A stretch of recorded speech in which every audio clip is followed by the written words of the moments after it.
হঠাৎ যদি মিষ্টি খেতে ইচ্ছে করে বা কেউ চলে এলো, মনে হচ্ছে মিষ্টি কিনতে যেতে ইচ্ছে করছে না, তো ঘরে এইভাবে বানিয়ে ফেলতে পারেন কিন্তু দুর্দান্ত স্বাদের এই মিষ্টি।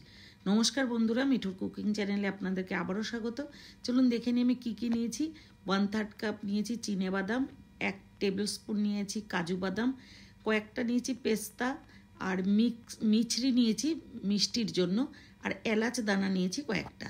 তো 4টে নিয়েছি পেস্তা আমি গার্নিশিং করার জন্য, আর 5-6টা পেস্তা বাদাম নিয়েছি এই মিষ্টিটা বানাতে। তো প্রথমে মিছরির যে গুঁড়ো করে নিয়েছিলাম সেই মিছরি গুঁড়োটা দিয়ে দিলাম। যেমন মিষ্টি খাবেন ঠিক ততটাই দেবেন, আর যা মিষ্টি খান চিনি বা অন্য যে কোনো কিছু খেলে সেই মিষ্টিটাই দিতে পারেন, এমন না যে মিছরির গুঁড়োই দিতে হবে।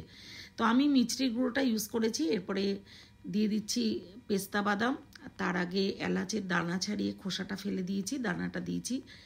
কাজু বাদাম দিয়ে দিলাম, আর যে 1/3 কাপ দিয়েছিলাম চিনেবাদাম, ড্রাই রোস্ট করা কিন্তু চিনেবাদামটা, ওটাও দিয়ে দিলাম।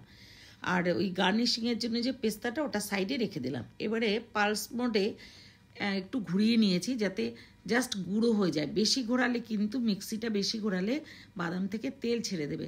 আর চিনির সাথে ঘুরিয়েছি বলেই এরকম তেলটা ছাড়িনি, খুব সুন্দরভাবে গুঁড়ো হয়ে গেছে। 1/2 কাপ নিলাম আমুল মিল্ক পাউডার, আপনারা যে কোনো গুঁড়ো দুধই নিতে পারেন।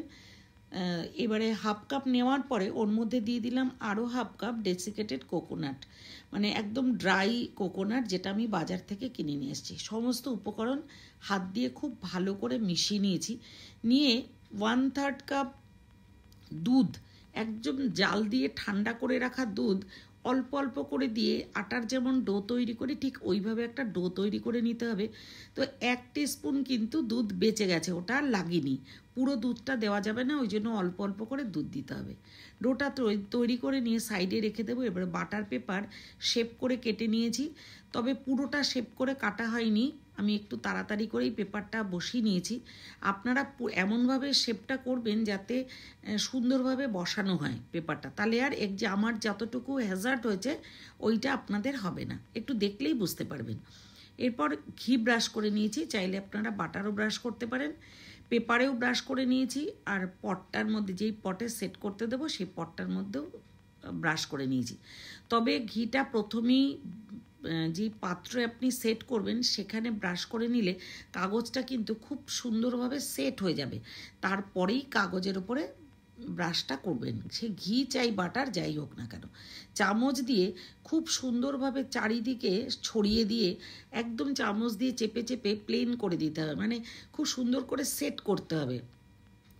সেট করে নেওয়ার পর আমি যে 4টে পেস্তা বাদাম নিয়েছিলাম সেই পেস্তা বাদামগুলো কিন্তু একটা গ্রেটারের সাহায্যে উপর থেকে জাস্ট গ্রেট করে দেবো। এটা কিন্তু গার্নিশিংয়ের জন্য, মানে দেখতে বেশি ভালো লাগবে তাই। আপনারা চাইলে বাদামটা স্কিপও করতে পারেন, এমন না যে পেস্তা বাদামটা দিতে হবে, তবে এর উপর দিয়ে একটু বাদাম ছড়িয়ে দিলে দেখতে ভালোই লাগবে। তো এটার পরেও চামচ দিয়ে আমি কিন্তু আলতো করে চেপে চেপে একটু বসিয়ে দেব। তো তাতে কি হবে, যখন কাট করব তখন বাদামগুলো আর পড়ে যাবে না, এই বাদামের গুঁড়োগুলো। ওই জন্য সাইড দিয়ে চেপে চেপে উপর থেকে সুন্দর করে চেপে দিয়ে এবার ঢাকনা আটকে 5 মিনিট, যদি ডিপ ফ্রিজে রাখেন 5 মিনিট রাখবেন, আর যদি নর্মাল ফ্রিজে রাখেন তাহলে 10 থেকে 15 মিনিট রাখলেই হয়ে যাবে সেট। তারপরে সেটাকে বার করে নিয়ে এসে সুন্দর করে যেভাবে আপনাদের খুশি সেইভাবে কাট করলেই কিন্তু হয়ে যাবে। আমি বরফির মতন কাট করেছিলাম। প্রথমে আস্তে করে তুলে নিয়েছি, নিয়ে একটা ডিশের মধ্যে উল্টে নিলেও হতো, কিন্তু আমি যেহেতু পেপারটা হাতে করেই তুলতে পারবো, মানে সরিয়ে দিতে পারবো, ওই জন্য আর একটা ডিশে উল্টাইনি। ঠিক এইভাবে করে ধীরে ধীরে পেপারটাকে ফেলে দিয়ে সুন্দর করে কাট করে নিয়ে একদম মানে সঙ্গে সঙ্গেই পরিবেশন করতে পারবেন। তো আমার ভিডিও যদি আপনাদের ভালো লেগে থাকে, যারা এখনও পর্যন্ত সাবস্ক্রাইব করেননি অবশ্যই সাবস্ক্রাইব করে আমার পাশে থাকবেন। বেল আইকনটা প্রেস করতে ভুলবেন না, যাতে পরবর্তী ভিডিও আপলোড করার সাথে সাথেই নোটিফিকেশানটা আপনাদের কাছে যায় আর আপনারা ভিডিওটা দেখতে পারেন। তো যদি আপনাদের ভালো লেগে থাকে তাহলে অবশ্যই সাবস্ক্রাইব করবেন, আর পুরো ভিডিওটা দেখার পরে কেমন লেগেছে সেটা কিন্তু জানাতে ভুলবেন না। আপনাদের একটা লাইক বা কেমন লাগার উপরে ডিপেন্ড করে কিন্তু যারা আমরা ভিডিও তৈরি করি, রান্নার ভিডিও বা যে কোনো ভিডিও, তাদের কিন্তু মোটিভেশনটা অনেকটা বাড়ে পরবর্তী ভিডিওটা করার জন্য।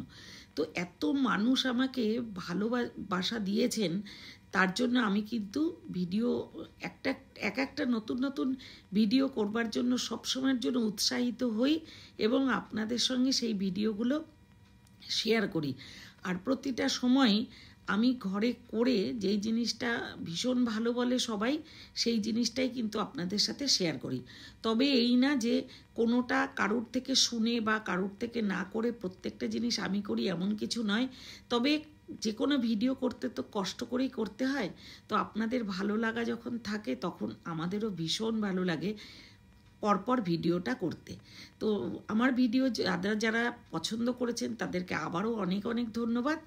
আর যাদের সামনে এই ভিডিওটা গেল তারা কোথা থেকে দেখছেন সেটাও যেমন জানাবেন, আর কেমন লাগলো সেটাও জানাবেন।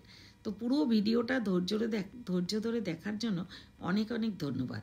দেখুন মিষ্টিটা কত সুন্দর দেখতে হয়েছে, যতটা সুন্দর দেখতে হয়েছে খেতেও কিন্তু অপূর্ব হয়েছে। তো আরেকটা জিনিস আপনাদেরকে বলে দিই যে যেহেতু আমুল দুধটা মিষ্টি, সেই জন্য মিষ্টিটা কিন্তু একটু বুঝেই দেবেন। তো পুরো মিষ্টিটা দুর্দান্ত হয়েছে খেতে। আমার তো ভীষণ ভালো লেগেছে এবং আমার বাচ্চাদেরও খুব ভালো লেগেছে। আপনাদের দেখে কেমন লাগলো জানাতে ভুলবেন না।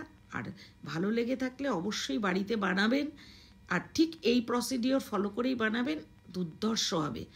তো পুরো ভিডিওটা দেখার জন্য অনেক অনেক ধন্যবাদ, আর আমার সাথে থাকার জন্য আপনাদের অনেক অনেক ধন্যবাদ।